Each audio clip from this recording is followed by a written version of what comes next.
Okay. Ayan si Kuya. Shoutout na agad. Alright. Okay mga ka-rest day. Dahil rest day natin ngayon,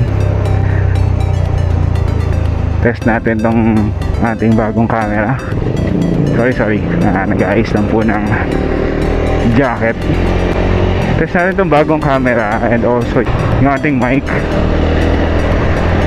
Kasi naalala nyo yung una nating upload, or baka hindi nyo pa nakita. Well, nag-upload ako before kasi na tinest ko yung mic, yung before nung MECQ. Sobrang traffic so hindi na tayo nakalabas. Walang hangin, so hindi natin matest yung dead cat na binili natin, saka yung, pero yung audio naman niya is okay naman. Medyo sobrang lapit lang, pero pwede na. Okay, so nga pala, base dun sa settings nung GoPro Hero 8 natin at sa memory card na nabili ko, makapag-record lang siya ng halos 2.5 hours mapupuno na yung memory card. 64 gigabytes. Kaya bilis, ang lakas niyang kumain. Kaya dapat itong round trip natin pupunta doon and pabalik, buka natin siya less than 2 hours. Pero I think kaya naman. Sige. Number one expectation ko using Hero 8, syempre yung mga bumps dapat hindi niya mararamdaman kasi naka hyper smooth 2.0 siya. And then pagbalik, pagpauwi na ako, siguro hindi ko alam kailan ako makakauwi, so try natin naka-on naman yung hyper smooth, no? Sa update ngayon nung Hero 8, mas marami na kasing settings na pwede mong i-upload, gamitin yung hyper smooth na boost, no? Mas sobra yung ano niya, yung stability niya.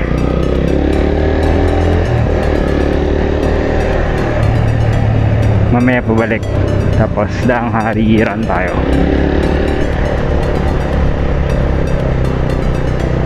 Ganda ng panahon, umiinit tapos kukulimlim. Maganda. Huwag lang uulan.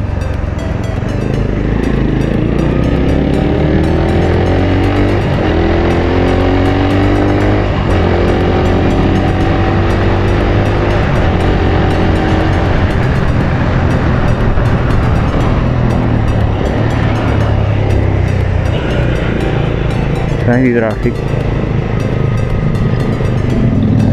Uy, hardy si Kuya. Saka isa pang tanong, may checkpoint pa kaya? Sana wala.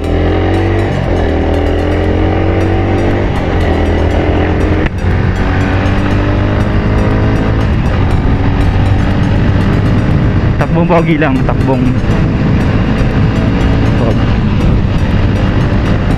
Well, actually, medyo bibilisan natin. Medyo bibilisan ko para dun nga sa bumps and vibrations, kung talagang makuha ng stabilization ni GoPro Hero 8 using Hyper Smooth 2.0. Pero wala yung boost function niya. So, balik tayo mag-boost function. At sana sobrang, you know,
Sarap.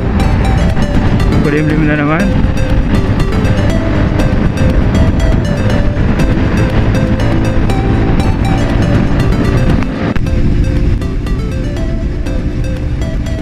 Unfortunately, biglang nagka-problem yung audio recording natin. For some reason, hindi niya ma-record yung mga pinagsabi ko nung araw na yan.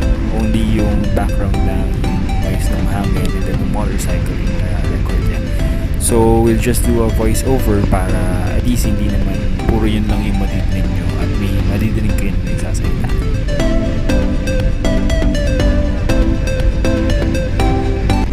Ito, sinadya ko talaga itong daanan para makita natin yung stability ko. Ayan. Ito pa isa. So, kung makikita nyo sa video, hindi talaga siya kasi gumalog yung camera. Parang walang tinanong, diba? Ito, kapag medyo mabilis na, medyo matagtag talaga siya. Pero as you can see, na-stabilize naman yung camera yung mga bumps natin. So, ito naman kapag backing konti, banking, very smooth naman siya as you can see. And then I also want to emphasize yung skies kung mapapansin mo. Ganda ng kulay niya. Tapos talagang steady yan. Hindi siya ginagalaw. Nga pala, dapat hindi tayo masyadong patuwa. Safety first tayo lagi. Ito kay Kuya, bilis niya may iangkas pa. Ayan o.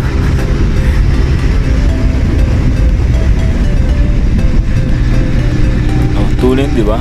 Shoutout sa iyo kuya at sa Sniper 151. At gaya nga nang naitanong ko kanina sa start ng video, ayan, may checkpoint pa. Pero by the way, matagal na tong video na to. Ngayon ko lang kasi siya na-upload. Para sa mga nagdadaan sa Daang Hari, so familiar naman kayo sa dito, malubak talaga siya. So makikita nyo dyan, daming mga cracks, tapos even yung daan, kaya nito. So, naging stable naman kapag gamit yung GoPro. As you can see, kapag parang tumatalbog siya, tapos napupunta sa center yung harapan ng motor natin, yun na yung stability niya. So, eto naman siya kapag sobrang smooth. Yun, diba? Parang nasa expressway. It so happen na bagong asfalto yung lugar na yan. Napakaganda. Sharp naman dyan. As you watch the video, mapapansin nyo yung binabanggit ko kanina na parang nag-jump up and down yung harap ng motor natin. Yun kung paano i-stabilize ng GoPro. Tumatalbog siya pag pinansin mo sa baba, pero pag tinignan mo sa gitna, sa pinaka-horizon niya, hindi siya nagmo-move actually ako na-surprise din ako nung makita ko siya ng first time. Kasi kahit yung ulo natin yun syempre rider, naka-helmet, tapos naka-mount yung GoPro natin sa helmet. Tumatalbog yan, umaalog yung ulo natin. Pero dito sa video, smooth talaga. So again, ito siya kapag asfaltado, medyo mabilis yung takbo natin. Very smooth naman siya. Tapos, ayan yan, I can't help but notice yung sky and yung horizon. Ganda, especially kapag yung raw video nyo, nakita nyo, ganda yung saturation. Wow! Saturation. So, dito medyo babakbak tayo kasi, ayan. Kasi yan, medyo maluwag. Saka, tinatry nga natin yung magiging itsura ng video. So, hindi po tayo ganyan mag-drive in actual. Hindi talaga. Mabagal lang po. So, for the sake of testing the camera, kaya lang po nag-click yan. Ayun na po, disclaimer na po. Para po alam ng lahat ng mga nanonood at ng mga nakakilala sa akin.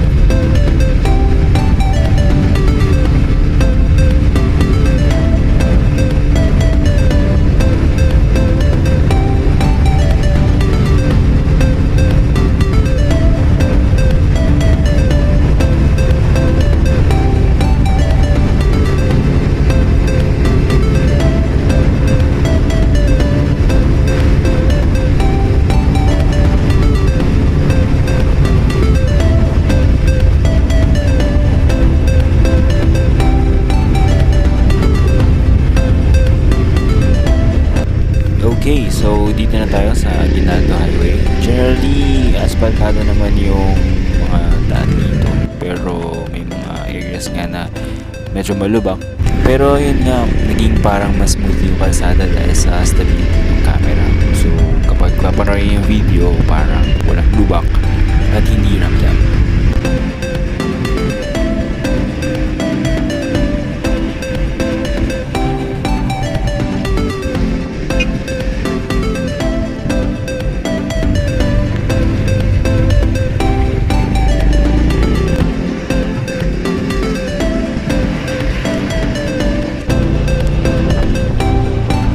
Naalala niyo yung mag-angkas kanina? Ayan sila oh.